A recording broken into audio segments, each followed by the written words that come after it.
Channel, guys. Thanks for joining us.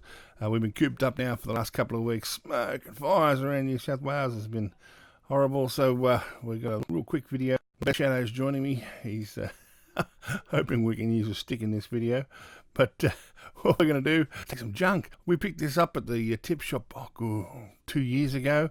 It's been sitting up behind the shed. And I've got a little bit of steel. I've got some casters I picked up from Audi. Almost nothing.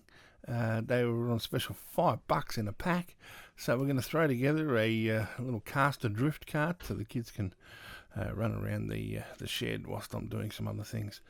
So first things first, I've had this bit of steel. I've just literally bolted it to the frame there with 10mm bolts, and added. I just welded them on. Didn't even do anything with that.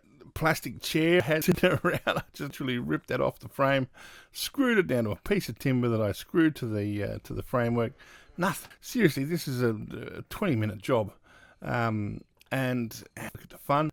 It's going to take some serious getting used to as far as learning how to ride the thing, because it doesn't go in a straight line at all.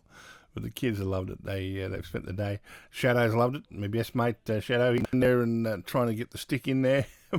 But as you can see, it doesn't go straight. Never goes straight at all.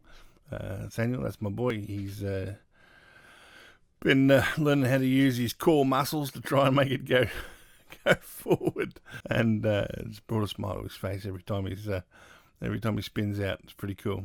George has given it a go as well, my daughter, and she seems to be true. But yeah, I had to.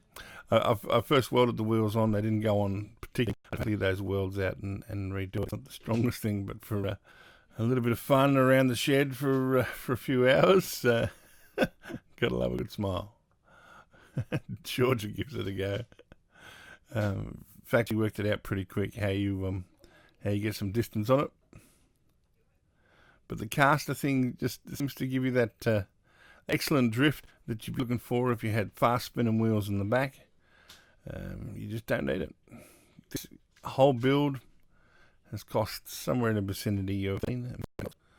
So thanks for joining us. We'll see you next time on the channel. Just dead set. That's knocking farts!